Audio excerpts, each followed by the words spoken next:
ভারতের মস্ত বড় একজন আলেম বুজুর্গ ছিলেন হজরত মাওলানা ফজলে রহমান গঞ্জ মুরাদাবাদী।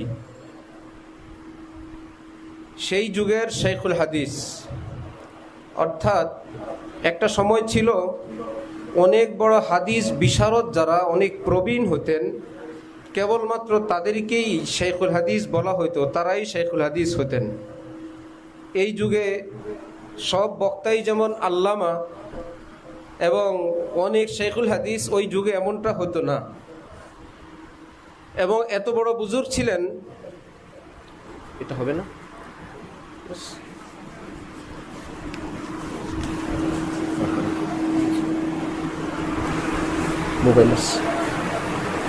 যে হাকিমুল উম্মত মাওলানা আশরাফ আলী থানভী নওয়ারাল্লাহু মারকাদাহুর মতো বিশ্বসারা একজন আলেম, এত বড় বুজুর্গ, এত বড় মুহাদ্দিস, এত বড় ফকিহ, যার হাতে বিশ্বসেরা আউলিয়া ফোকাহায়ে কেরাম বুজুর্গানি দ্বীন তৈরি হয়েছে।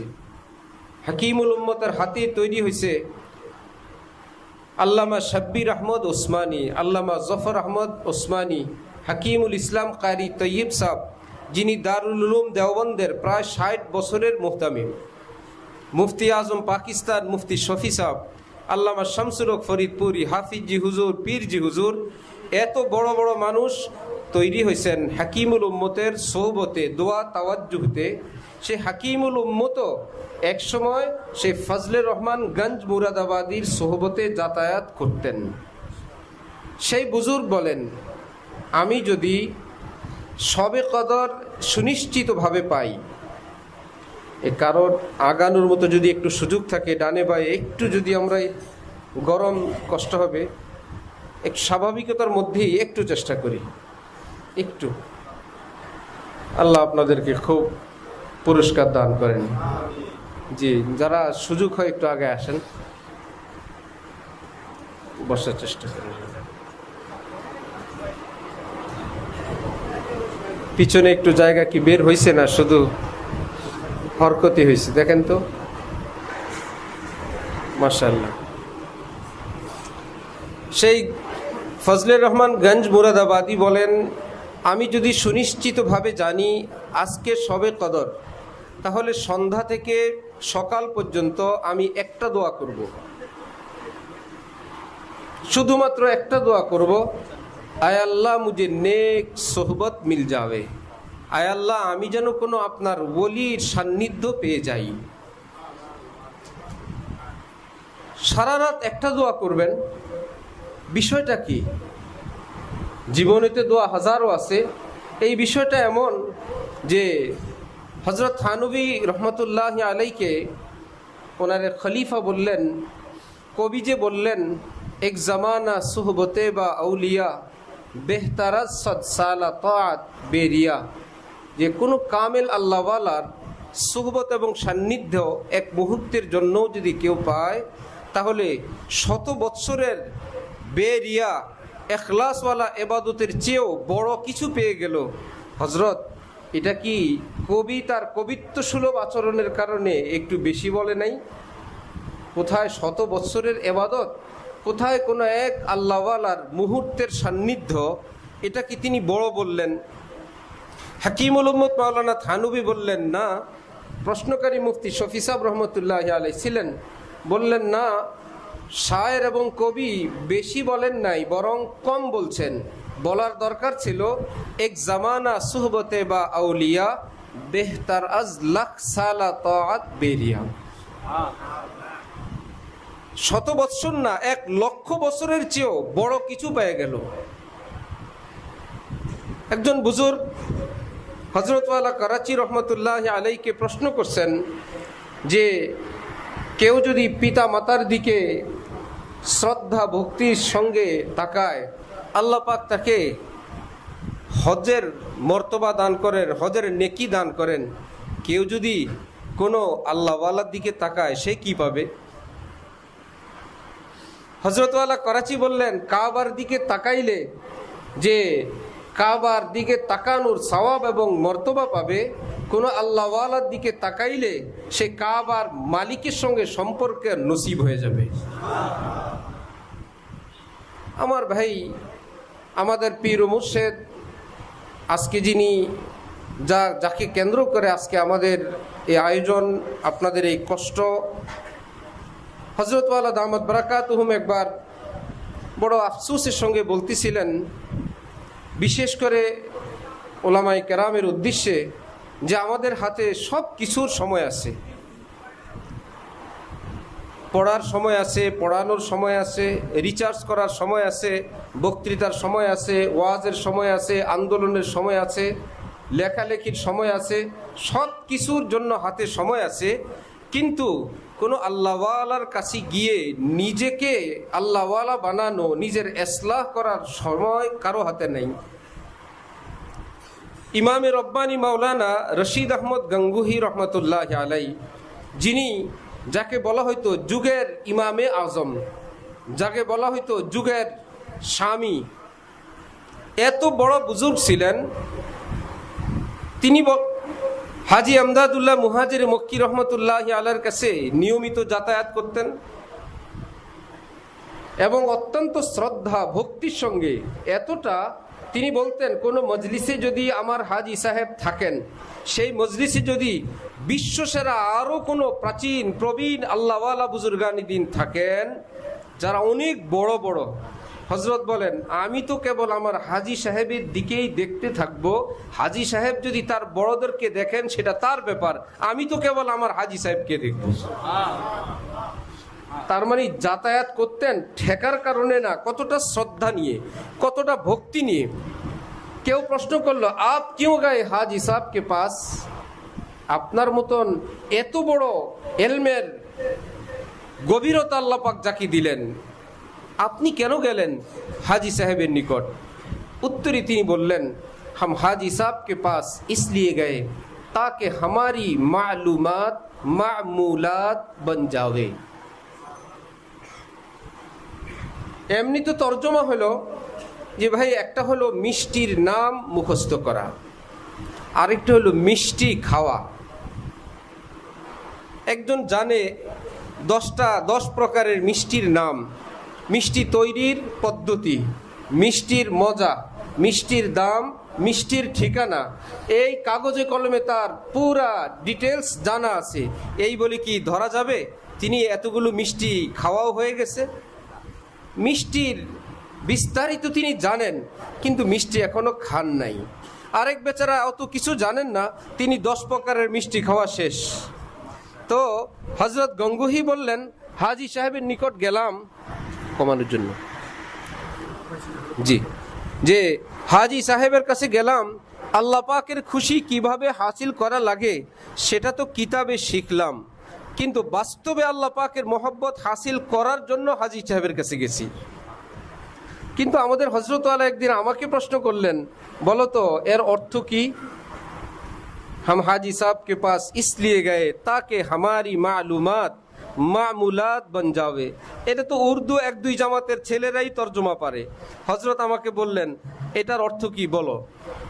বড়রা যখন এমন প্রশ্ন করেন, বুঝতে হবে ব্যতিক্রম কিছু এখানে আছে।